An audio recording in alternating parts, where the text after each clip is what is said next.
Hey, everybody. Welcome to the latest episode of the Ball and Chain podcast, episode 39. I am your lovable host coming back to you from Southern California. Was in Chicago earlier this week for the Esports Next 2021 conference. First conference in like 2 years. And I have to say, it felt good to get out there and meet with other people. This one was specifically on the esports side, which we do some of as well at Zen Sports, which of course, as always, is the sponsor of this podcast. And so it was just great to be in conference mode, have an exhibit booth, table, give a pitch and presentation on what we're doing here at Zen Sports, and just meet with people. So that's always a good thing. Obviously a big bummer for my Packers in week 1, but hey, my Bucks won the title of the summer. Brewers are going to go to the playoffs. So I guess the universe is, we're in a parallel universe here where the Packers may not be that good and the Bucks and Brewers are great. So I've got a really exciting guest today, really enthusiastic, and full of life, and excited to have him on. He's gonna be talking all about sports betting and his picks and his style and his strategy and all the other good stuff. He's got a lot of experience on the sports betting side of things, as well as in Vegas. And I'm excited to bring our guest for episode 39, Joe D'Amico. How are you today, Joe? I am wonderful, Mark. Thank you for having me. I'm honored to be here. You know, when I first found out I was going to be on the show, I was very excited. You know, I got a new backdrop because I got this whole layout in my office. I got this great house in Vegas. It's like a real Vegas house, palm trees and pools. I'm in this big office that I do most of my work out of. I got $1.5 million of sports memorabilia. Got a new backdrop for you. Even got size for a new suit. God's got a great sense of humor, you know. He made all us Italians good looking, but he made all us like 5'8", 195 pounds with 18-inch necks. So I got this whole another new suit for you. Turns out it's not on video. You're not going to see it. It's just audio. So I just want you and the rest of our viewers, and I should say listeners, to know I'm in Vegas. It's hot out. It's 105. You're lucky I'm wearing pants, but I do have a swimsuit on. So it's going to be a fun podcast. I'm looking forward to working with you here, having some fun, but giving out some good content, some good information. Well, had I known all that, we would have done video, but now it's too late. So I guess we'll have to save it for the repeat or the return that you'll have to do in 6 months to come back on the pod again. Absolutely. I'm honored to be here, though. And it's a great time of year to be here. We're going to talk some sports, some sports betting, but this is an amazing time. You know, baseball is just around the corner from going into the postseason.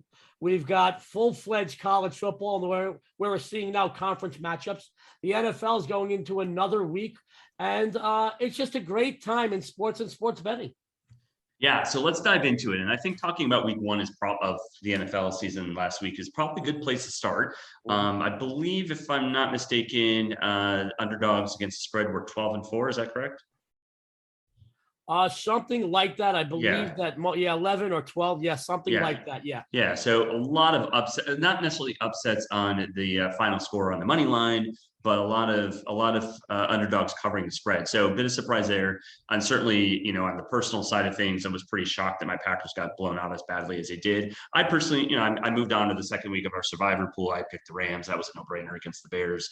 And on my confidence pool, I think I'm 3rd out of 10th. So doing okay there, but certainly there were a lot of teams that, you know, either didn't cover or even, you know, a few upsets or games that maybe we thought they would go a different way, like the Packers losing, the Bills losing, and so forth. So tell me, you know, how did you do during week 1? What were your takeaways from that? And what do you see going into week 2? Well, let me tell you, you know, week 1 doesn't start in week 1. It starts really in the preseason. And this like last year, very peculiar preseason. I do very well in preseason. I've had preseasons where I've picked up as many as 11, 12, 13 units. This past preseason, I did finish number 1 in the world, going 7-2. When that carried over into week 1, I will tell you, I had 3 big games on the board last week. I'll tell you about the first one that I did love. And I don't have a problem talking about losers. They're fewer and far between, but I do lose, was the Washington football team. I do feel that Washington is a very good team. I think they're going to be the surprise of the NFC. Good ground game, good defense, good coach. I mean, they love to play for him. And I just don't feel that they really they got outplayed at the end of the game. Fine, I lost the game, but I had two other games that came through very well for me. The Seahawks, which from start to finish was never in jeopardy, and another team I think will be a very big surprise this year in the other conference, in the Denver Broncos.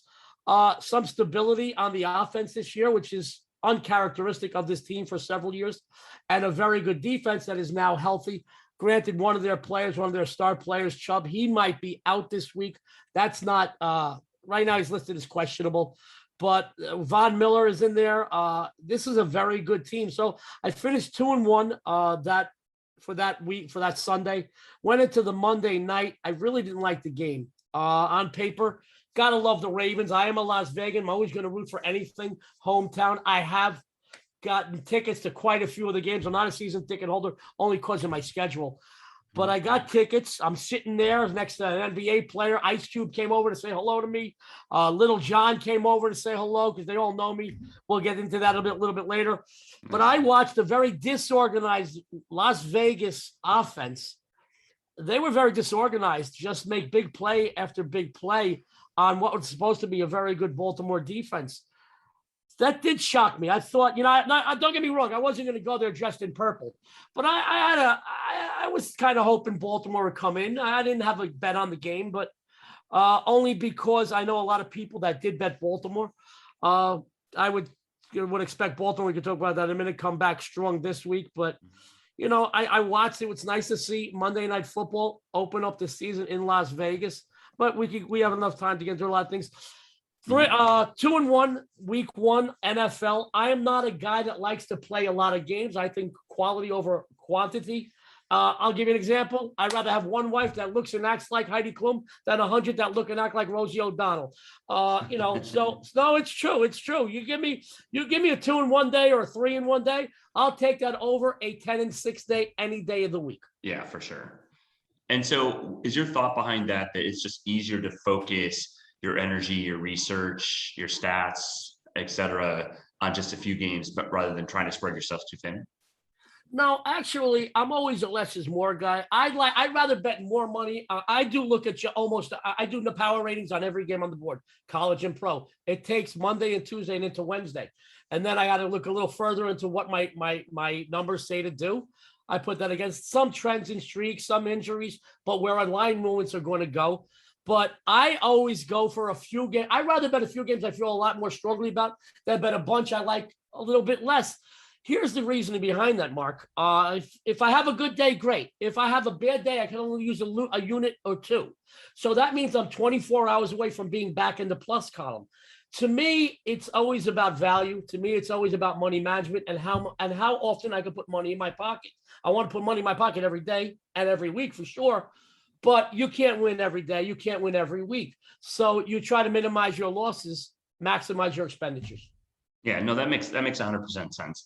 And it's funny because I think, for a confidence pool, I had the Monday night game as like a 1, which means I was like the least confident with it. I did pick the Raiders, I believe. But yeah, it was definitely, in my opinion, a toss-up, even though the Ravens were favored like by 3.5, just for a lot of reasons. So then do you have any kind of thoughts on week 2? Do you want to not disclose them yet until after the fact? Or? I don't have a problem talking. I mean, I don't mind. Listen, you're not asking me for the 11 herbs and spices. It's fine. I'm just going to tell you, I don't mind giving you the final product. Here's the bucket of chicken. As far as NFL goes, there are a few games that have stood out to me.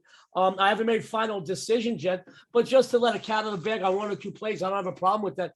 The Denver Broncos, I just mentioned them. They're laying 6 against Jacksonville. I think this is a very good team. I think it's a very good situation. As a matter of fact, if you don't mind, I like Urban Meyer. I like Trevor Lawrence. However, I like what I see in Denver a heck of a lot more. Teddy Bridgewater, Melvin Gordon, a perfect 1-2 punch to knock out most NFL defenses. And the Jacksonville defense, if you want to call it that, they're in for a longer season than last year. Last week, I believe, against Houston, they allowed just shy of 300 yards passing. There was 289 and 160 yards rushing. Bridgewater and Gordon right now are salivating, just waiting for a kickoff this upcoming Sunday. Von Miller, ferocious Broncos linebacking core. I think they're going to go after the young Lawrence, wreak havoc, and create turnovers. I do like Trevor Lawrence. I think he has a future in this league. I do like Urban Meyer. He's a sharp guy. It's just not their time yet. Denver is still a very well-kept secret to offer value. And I think there's value in this game. I know a lot of people are going to be talking about underdogs this week, but a few teams that are better than their opponents this week know that underdogs came close last week, and some of them won outright, quite a few. They're not going to take any chances here. If you like against the spreads, and I think you do because you're a numbers guy, these are all against the spreads. Jacksonville 3-8 the last 11 versus AFC opponents, 2-5 the last 7 at home, 1-4 the last 5 overall. Under a touchdown, I feel this is a gift.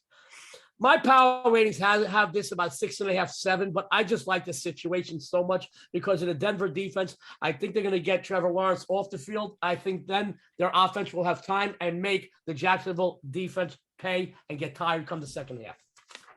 Yeah, no, I agree with you. I think that's pretty sound. Now, I think obviously I'm very biased as a Packers fan, but I found that, and Aaron Rodgers is some ridiculous number of, I don't know, 23 or something, or something like that after a loss the last few years. But just being at home, being embarrassed, playing against probably the worst team in the NFL, the Lions.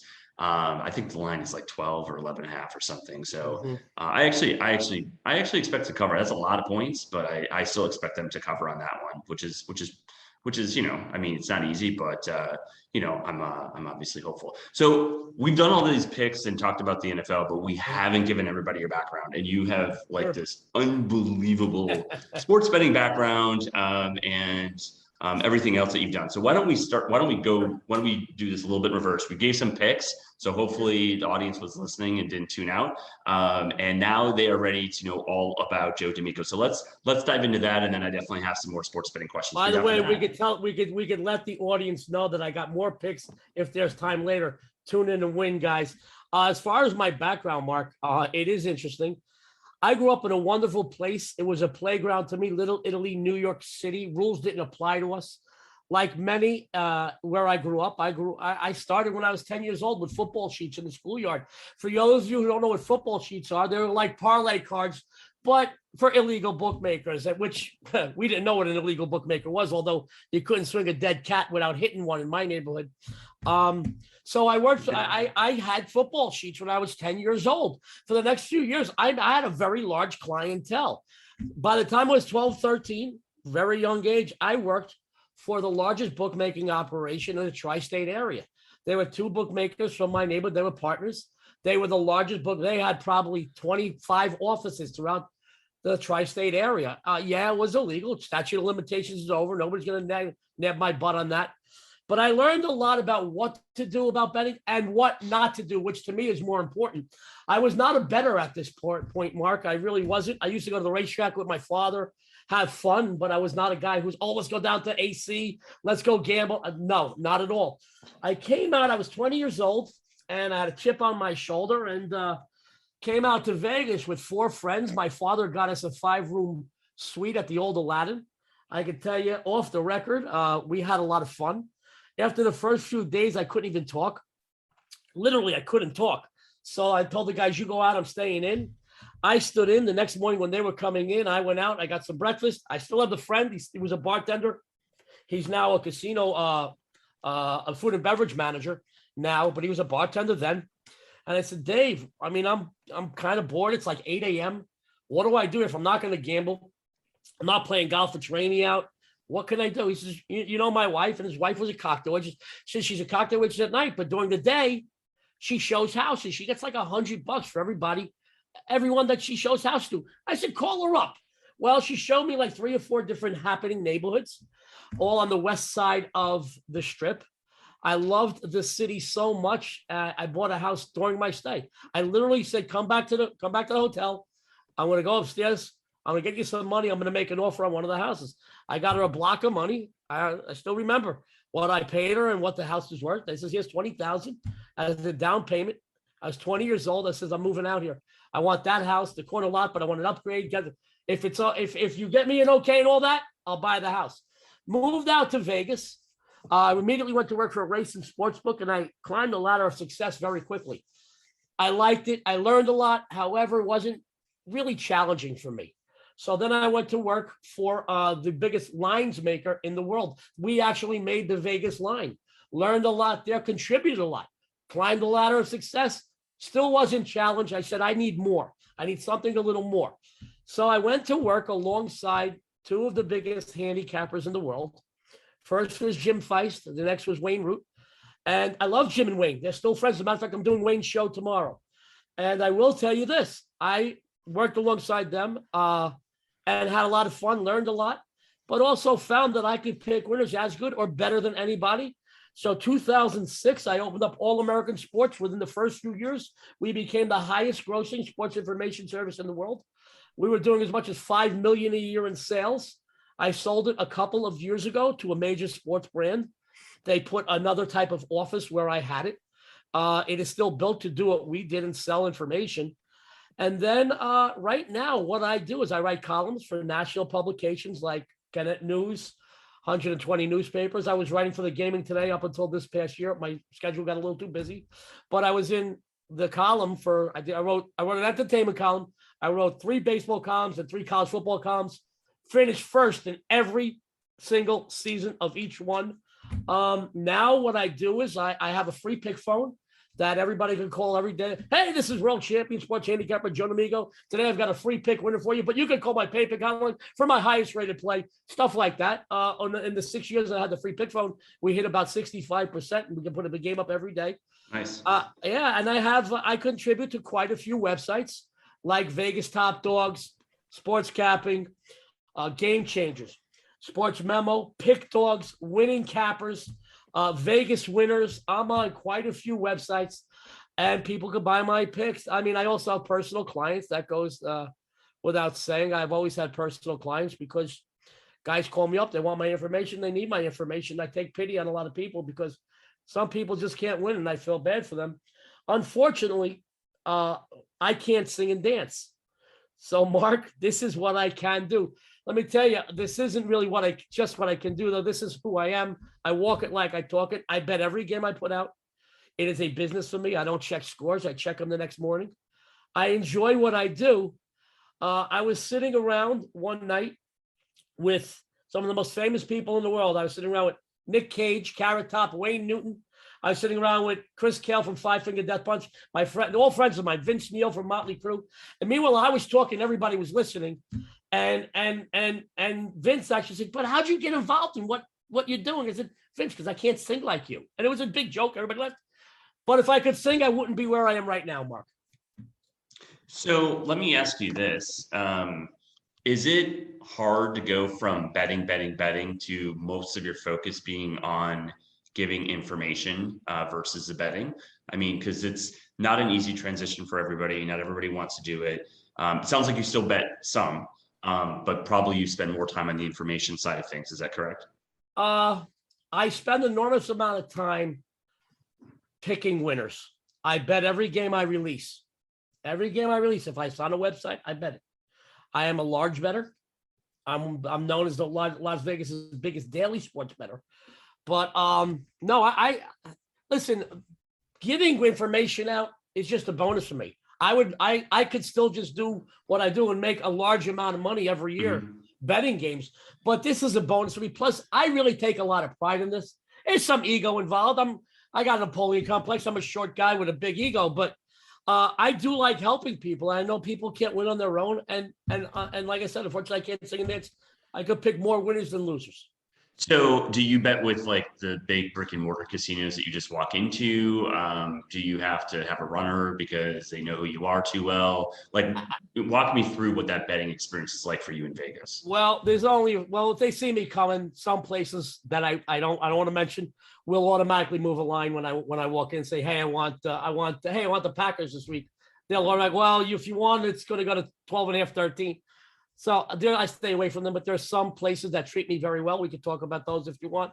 But I walk in with my wife, and she's a professional handicapper too. She's known as the First Lady of Las Vegas. Very proud of her. She kicks butt, and she's pretty, so I love it. And she's a woman. And I want you to know, sports fans out there, women can pick winners.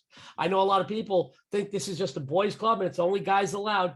But I love particularly because women are smarter than us and stronger than us. God didn't pick us to carry or give birth, so just let's go there. And I love it when women kick butt in a male-dominated world, and sports betting is a male-dominated world. And I love the fact that there's people like my wife in this business, because I just love women, and I love my wife, and I love when women can show how strong they are, because they really are strong. I love my mom; she passed.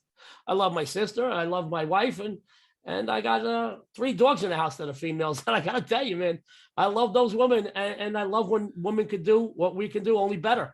So, how did you meet her? Did you meet her while betting on sports or in the industry, to make sure to know that she, had the same interest that you do? I'm just kind of curious how that came about. We came about. I took a small break from selling information. I needed a break. It's trying. There's a lot of work involved. Got a little ill, a little stomach thing. I took a little time off. I had some family that invested quite a bit of money in a restaurant in the old Aladdin. They put $14 million in the restaurant and a food court with people from a major restaurant chain from New York. And they said, "Would you like to run it?" And I said, "I don't want to run it. I don't want to be in the restaurant business. I don't want to be in the restaurant business. I don't want to be in the restaurant business." Well, they wound up annoying me so much that I said, "All right, fine. I'll run it for a little bit." So I ran it. She came in to work.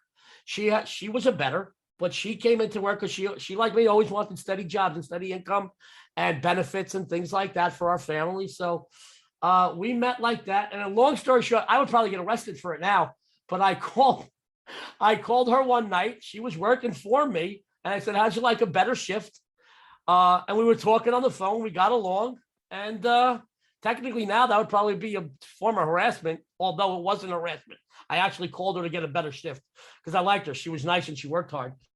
But and that's how and 9 days after we had our first date, she moved in. But I knew I knew of her. I know of every bettor in town, and it's been 21 years now. And I've been on the show with you for about 15 minutes. I don't know how anybody takes me for 21 minutes, let alone 21 years. So my hat's off to my wife. She deserves to be canonized as saint in Rome. Trust me.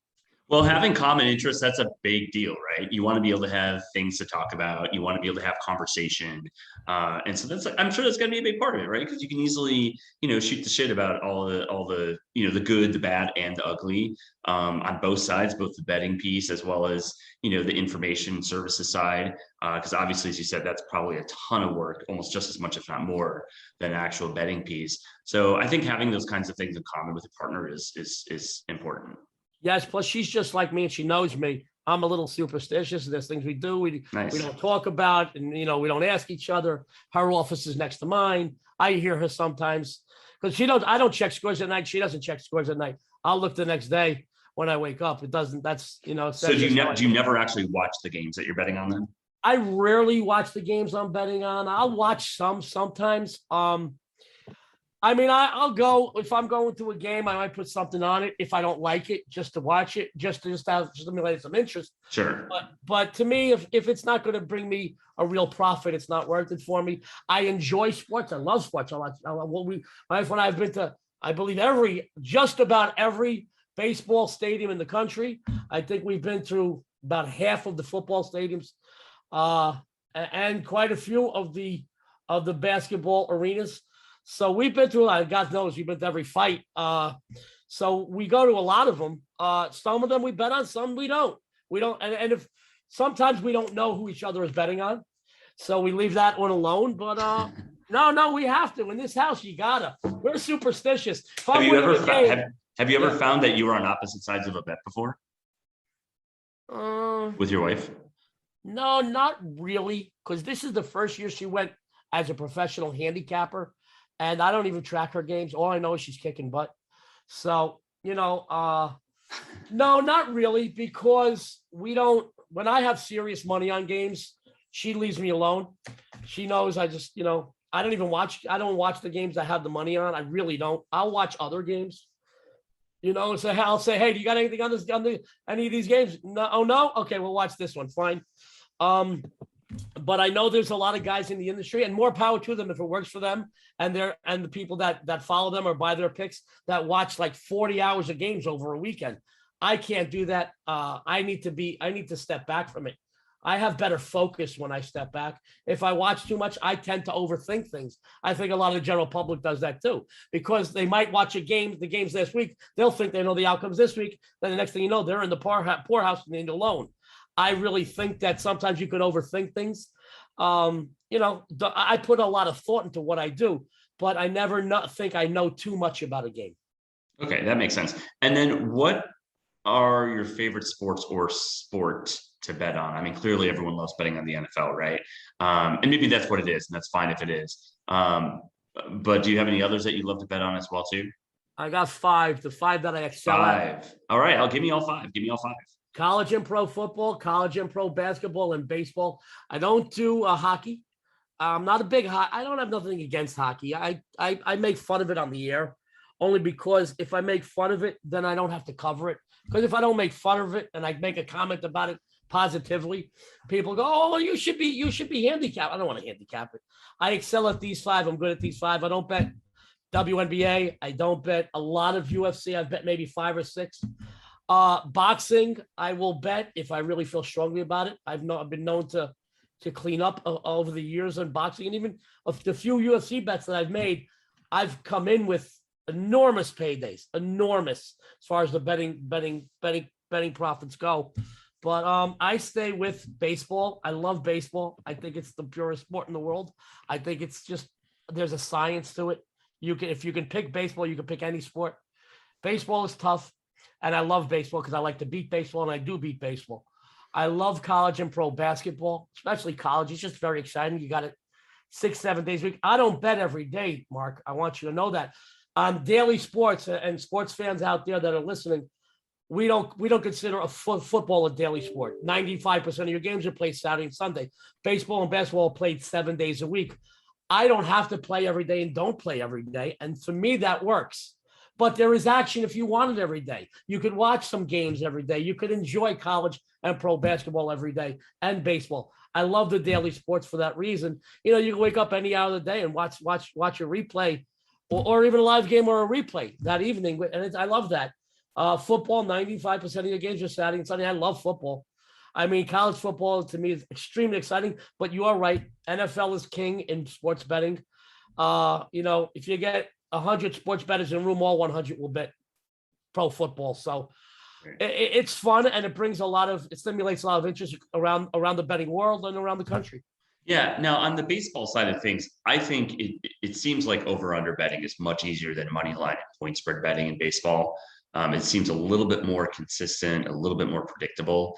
Whereas wins and losses, I mean, anybody can beat anybody on any given day. And point spreads are obviously, if you're minus 1.5, especially if the team's at home and you have one less inning that you get to cover. And then with the whole double headers and 7-inning games and man at second base and extra innings now rules. And I don't think those rules are going to stay around. I think they're going to go away next year. But just throw some quirks into that. So what are your thoughts on over/under betting in baseball versus other bets, and then also the other rules? Just to touch on some of those rules, just real quick. Yeah. I think they take it away from the purity of the game. I really do. And they do affect how we look at games. Last year, due to the health situations, I couldn't get a grasp on the first 4 or 5 or 6 weeks of baseball. I was just not winning at all. And that's very uncharacteristic of me. I started getting the hang of it. Teams and managers are taking advantage of the fact they didn't have to name pitchers till late. And they would name pitchers 5 minutes before game time. The lines would come out. What you said about totals, I could see how you say that. I'm not a huge total player. Obviously, there are places like Wrigley, places like Coors Field, where you bet overs, you bet overs and unders depending on the wind. I get it. Coors is always famous for overs, lots of home runs there. The ball carries. Wrigley, the wind is blowing out. You bet the over. The wind is blowing in. You bet the under. But some other things, I find totals more difficult. I go with. The game has changed a lot, especially last year and this year. There are guys that pitch 2 innings. There are managers that want just pitchers to pitch 2 innings. They put 4 or 5 pitches in before the relievers. Well, 3 or 4 pitches in before the relievers even come in. That's a pain in the butt. I'm not going to lie to you. But there are some pitchers that are always good for 6 innings solid. I look at bullpens. I like starting pitchers. But the one thing you got to remember in all of sports betting, particularly baseball. It's about value. I won't bet a game above $1.45. I mean, $1.50. Sandy Koufax would have to be pitching. He'd have to come back to start pitching again. And you have to have the 27 Yankees backs behind him for me to go above $1.50. Got to start looking at run lines, and the next starts getting tricky. Sports fans out there, even the same thing with a line sport like football or basketball. We'll talk football. If the line does not give you value, you got to know when to be patient, know when to be aggressive. If the line doesn't give you value, there's no crime in staying away. If you want to buy it down, that's great. You want to buy a line down or up, I get it. But be careful, because if you don't start winning those and you make a habit of buying a half a point down or up, it starts getting very, very costly. Very important. Everything's got to bring you value, guys. If it doesn't bring you value, then step away from it. If you need the action, then you should definitely step away from it. It needs to bring you value. And if a line doesn't bring you value, you can be patient and wait for it. You can predict where lines are going to move with the general public. I do work with some of the bigger betting crews across the country, so I actually know where lines are going to move in all the major sports before they move, and that helps me a lot. So if I like a game that I know is going to move a point or two or three or four, if I like the team they're betting on, I got to get it out early. If I like the team they're betting against, if I like the other side of where they're betting, then I'm going to wait and be patient and bet it before tip-off, kickoff, or the first pitch. And it's very important that you know when to be aggressive, but know when to be patient. And if something doesn't bring you value, step away for goodness sake. No, that's good advice. That's really good advice, because it's just so easy and tempting to see something be, I don't know, poor value, or you just need to, you need to get a bet in just for the sake of it, or you haven't picked a bet in 3 days and whatnot. So that makes a lot of sense. Now, do you ever bet futures or parlays or other kind of bets that are, not your traditional I'm not bets? a big parlay card guy because I'm a less is more. On occasion, I might make a two-teamer or a three-teamer. If I like dogs on the money line, I might put them together, have some fun with it. But that means I also bet them individually, Mark. As far as futures go, what we just talked about value, normally your top 5 to 10 teams. Listen.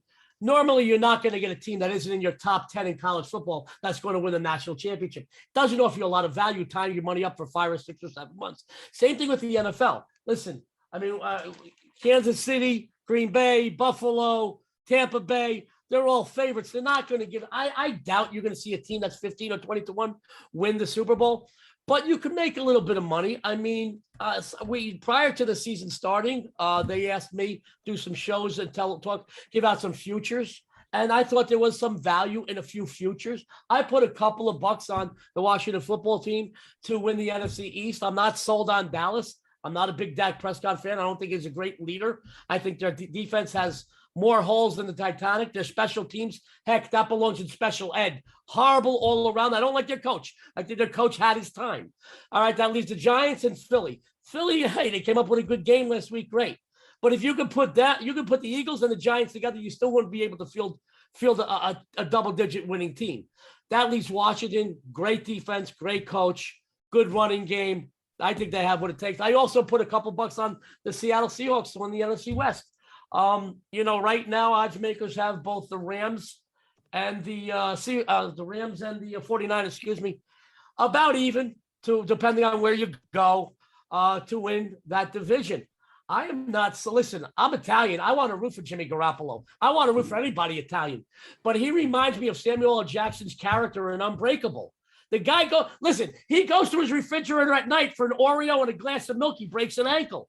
I want to root for him. But if he goes down, their offense sputters. So now, as far as the Rams, guys, they don't have the depth. And they are 1 or 2 injuries away. And this is a long season. Injuries happen.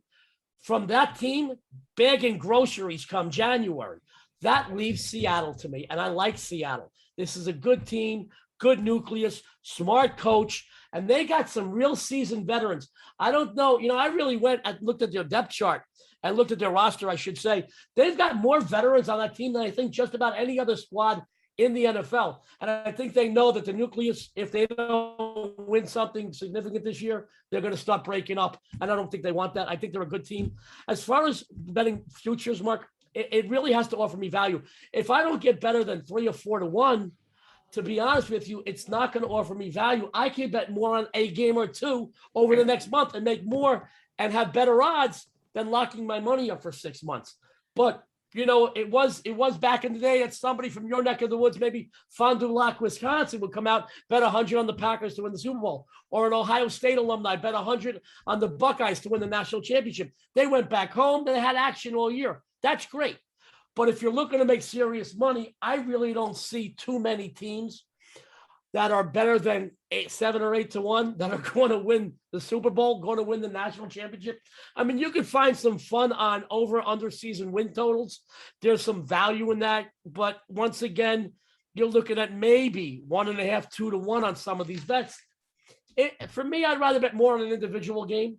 And I'm not taking away anything from anybody that likes to bet futures, likes to bet odds to win the division, odds to win the national championship, the Super Bowl. If you enjoy it and you make money with it, more power to you. I'm just saying, for me, I can make more money on a bet or two right now. I can tonight than I can locking my money up for the next 6 months. Yeah, that's the issue, right? Is a lack of liquidity when you do that. I mean, you just got to sit and lock your money up for that period of time.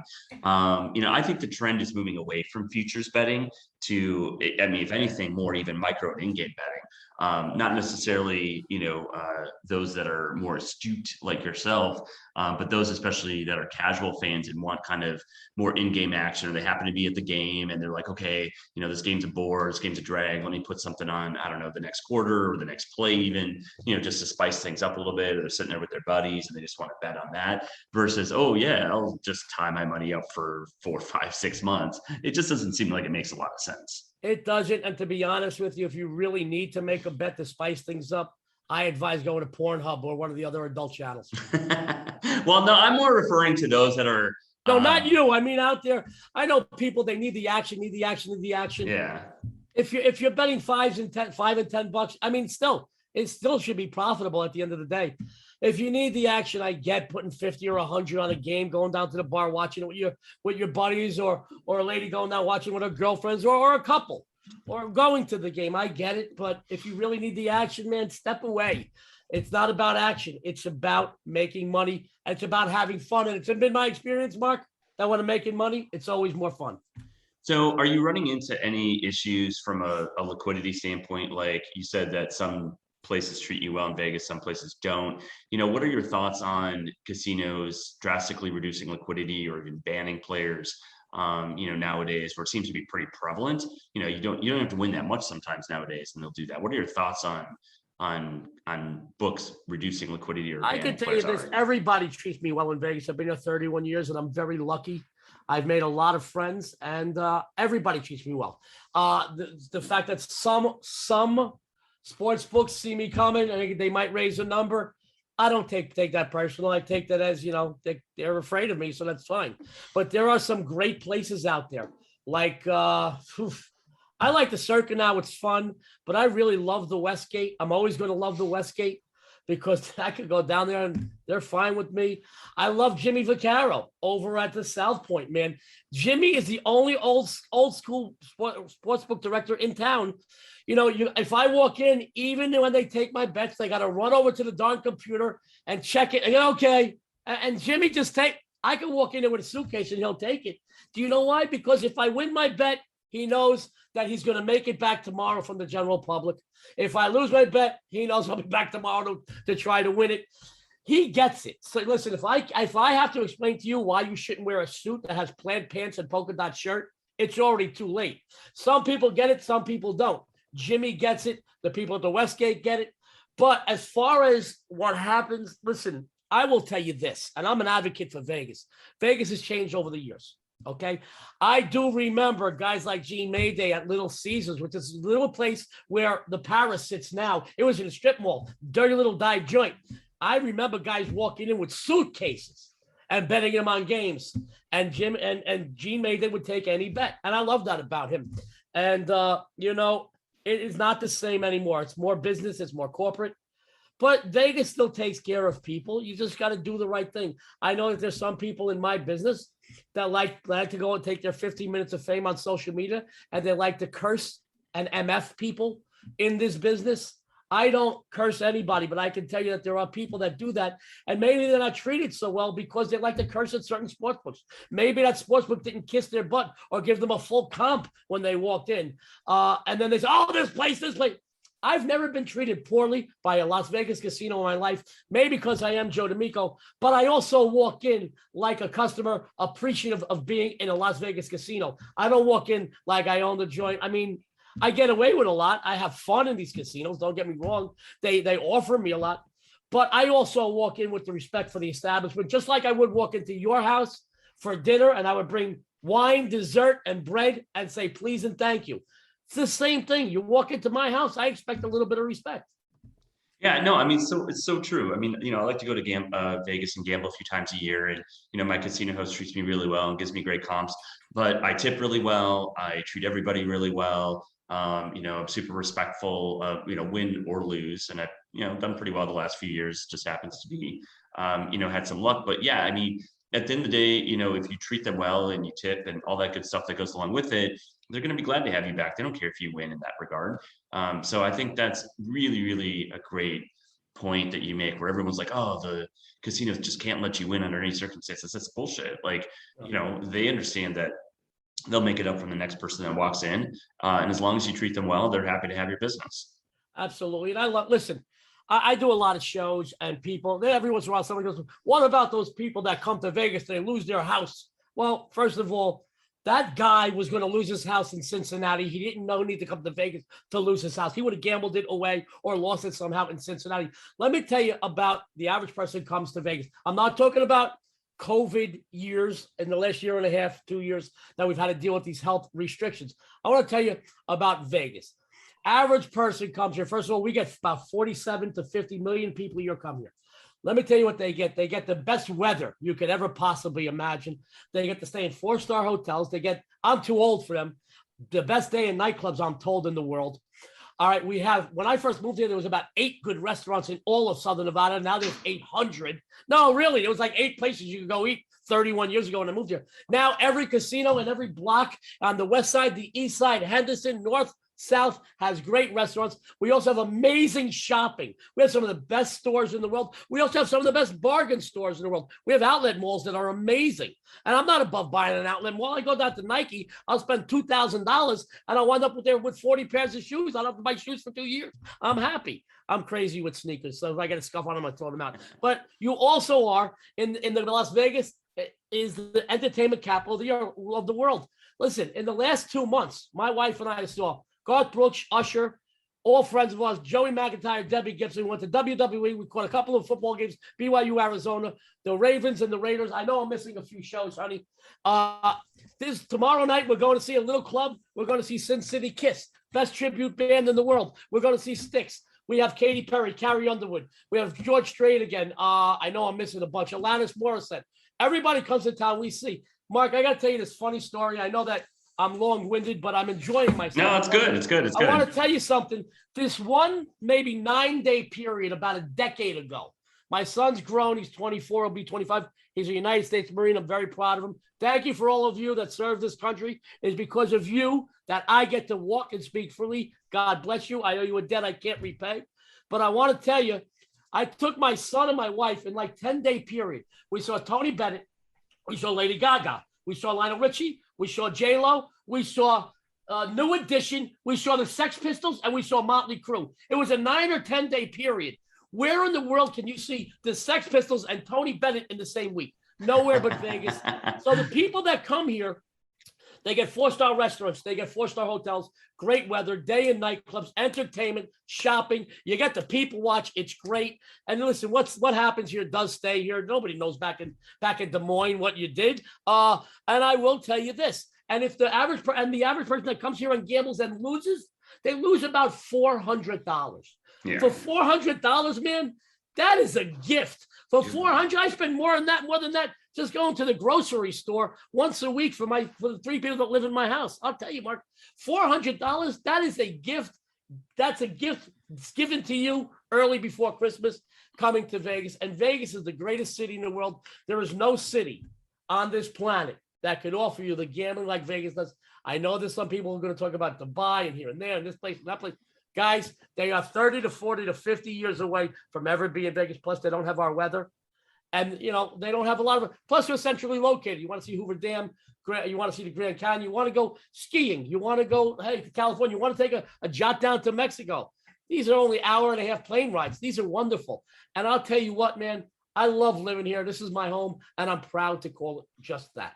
That's awesome. And I think everybody listening to this would wholeheartedly agree at how amazing Vegas is. It's given me a lot of, amazing times. I've seen lots and lots of performers and very up close, which, just couldn't do without, the way it's set up and structured there. And, with Zen Sports just getting our sports betting license there, I'm really proud that that's going to be the first state that we're going into. So super excited for all the reasons that you gave and more. About obviously Zen Sports going in there, but also just going there in general as a fan of the city and having fun on a weekend, and it's amazing. So I got to ask. So I saw that I didn't see it, but I heard that you were in a documentary with Pete Rose called "Now Place Your Bets." What was that like? I mean, did you actually get to meet Pete Rose? Did you do it with him? And what was doing that documentary like? And what was it about? Dennis Tobler, who was the brainchild behind Now Place Your Bets, he's been in the gambling business. Geez, he was in it for years before I even got in it. He's been a friend to me for many years. Handicapper, horse handicapper, sports handicapper, great guy. He's a great guy. He put together this idea when sports betting was starting to get some momentum, that he wanted to talk about sports and sports betting. So he got people, this was just genius of him, from all different aspects of sports betting. He got everyone from people with offshores, from people to here in Vegas that run sports books, to company owners from some major brands that own sports books here in Vegas, to offshores, to guys like Pete Rose, who obviously got in some trouble for sports betting. And Pete has been a friend of mine for almost 30 years. I love Pete, belongs in the hall. Yes, he does. Yes, he does. I'm actually looking to the left. I got a picture of me and Pete right here, and I got his mitt. He gave me one of his mitts. He signed it. I got balls and bats, but the mitt. But I will tell you this: we had other people in this documentary. We even had a couple that comes out here regularly just to bet on sports. They were a nice couple from the Midwest, and they covered every angle. There was another handicapper in it, who's not very, he's not around too much anymore. And me, and because I'm very successful at doing this, but it was it was every aspect of sports betting, and it was a real honor to be in it, because it's won like 6 or 7 awards around the world since it's come out now. And where's it on? Is it on Netflix or some other? You know what? I believe I'll get you that information right after the show. I will get it. I got to hit up Dennis. I've got copies, so I've never had to go find it, but it is. I think it's on Roku. It's on Roku for sure.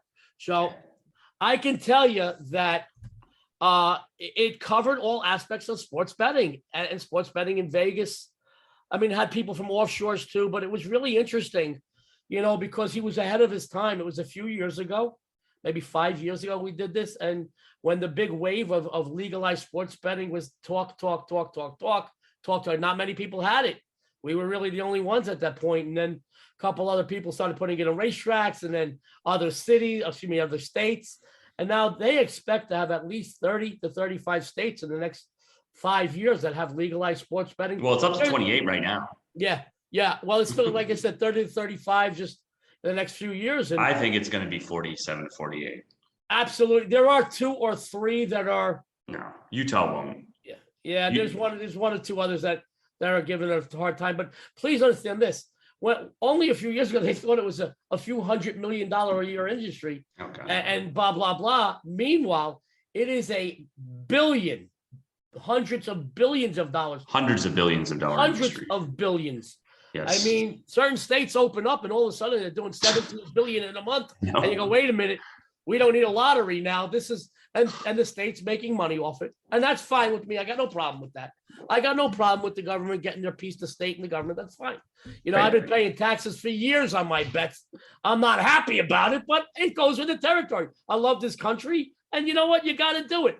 But, it's fine. And I do feel that just about every state, there are a few that are a little adamant about not getting it. But you know what? That's fine, too. And they got the right to do what they want for the people in that state. But I think legalizing sports betting you're still going to have neighborhood bookmakers in New York, Chicago, Kansas City. You're going to have neighborhood bookmakers down in Miami. It's going to happen. People need to bet on credit. Some people are not as trustworthy as to trust offshore gaming facilities. Some people, they can't get to Vegas as often as they want. And if you bet to enjoy yourself, to supplement your income, and don't get me wrong, sports fans, if you have $1 million, I can make you millions. If you have thousands, I can make you thousands. I can't make somebody who has thousands millions. I can supplement your income. That's what I can do. So people like me can supplement your income, or you can even supplement your income if you put in the time yourself, but you got to really put in the time. But if it's enjoyable and profitable, whether you make $1 or $1 million, guys, and you're enjoying what you're doing, it is entertainment. Remember that. Yeah, no, I 100% agree with that. That's for sure. So last question, easy one. Who you got in the Super Bowl? The Super Bowl is so far away, and we're only past week 1.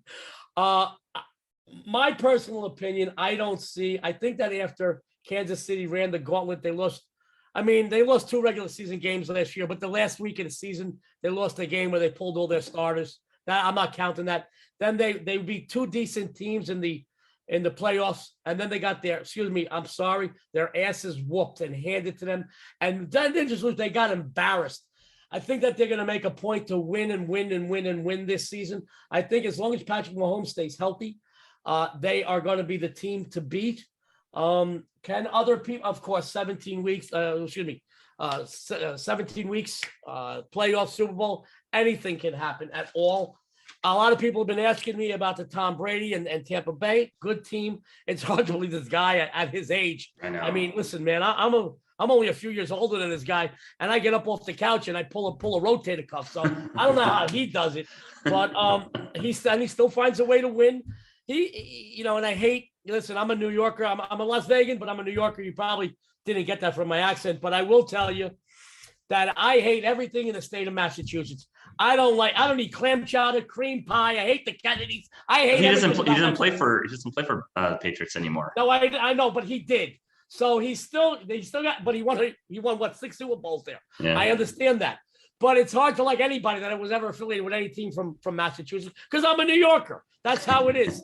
But I don't even eat clam chowder, I'm telling you. I will tell you that I think the guy's a winner. Nobody's ever going to win in the history of the sport 7 Super Bowls, let alone get there 12 times. No way. But he's a little older. I think they're not under the radar at all. I think defense is going to gun for him.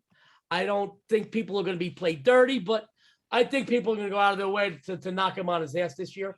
And he's not a kid. And I think without him, they're not going to win.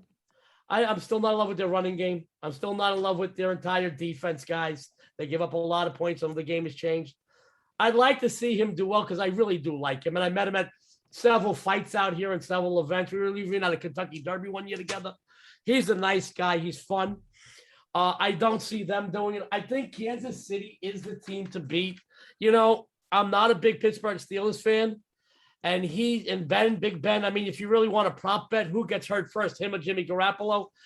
They got a very tough schedule, one of the toughest in the league. But they can sneak through there and get to the postseason. I really believe it. Your Green Bay Packers, especially after that week 1 beatdown, they got to come out and prove themselves this week and through the season. And with him at the helm, they can. They really can. They put some good people around him this year. The Bills, I'm not sold on. The Bills, I'm not a big fan of their quarterback. When he was at Wyoming, guys, they had like the 119th best offense, and they had like the 12th best defense. I never really loved him. I think he's a good quarterback. I think he's good for the city of Buffalo and the people there. But this is a team that went to the Super Bowl 4 times in a row, and they came back without a trophy. So they're just happy that they're getting some W's on the board. I think Seattle, I think some of these teams are very, very good. I don't think anybody right now is in the caliber of Kansas City outside of your Green Bay Packers. I think those are the 2 best teams in the league. Sports fans, don't pay any attention to week 1. Green Bay will be in the postseason, especially if he stays healthy. They got a winner at the helm. Even if he's got the worst haircut and mustache in the history. He does look like a 1970s adult film star, guys. Yeah. But he is a winner, and I'd watch out for him in the next few weeks. They've got a statement to make. And as a correction to what I said earlier today, so I checked while we were talking, Rodgers is 33-15 against the spread after a loss. So there you go. Right there. See, no, the guy's a winner. He's a winner. He's always been a winner. And, he had some big shoes to fill. He filled them very well. He's a great quarterback. He's a great leader. I listen, I can't even make fun of him. I have no hair, but anybody with that haircut does bother me, but I'm kidding. No, he's a winner, and I think they're going to do very well this year. I think they are the team to beat in the NFC by far. Yeah, I have to agree with you. I just think you can't take too much away from 1 week. They basically didn't play it all in the preseason. They probably, just thought they could come in and win easily. Now they got woken up, and I would be shocked if they didn't. I'd be really shocked if they didn't win the division. That division's awful. But I'd be pretty surprised if they didn't make the NFC Championship game again. They certainly did it with worse team 2 years ago in 2019. And yeah, I mean, obviously one can hope. And so, excited. Well, Joe, look, you've been amazing as a guest. Got to have you back in a few months. You've been super entertaining. I really appreciate you taking time out of your day. I knew you're super busy. So thank you again. And you've been an amazing guest, and we are going to chat soon for sure. Thank you for having me. It was an honor, and I really did have a good time. The hour went fast. Everybody out there, good luck. Have a winning day. You got it. Thanks so much, Joe.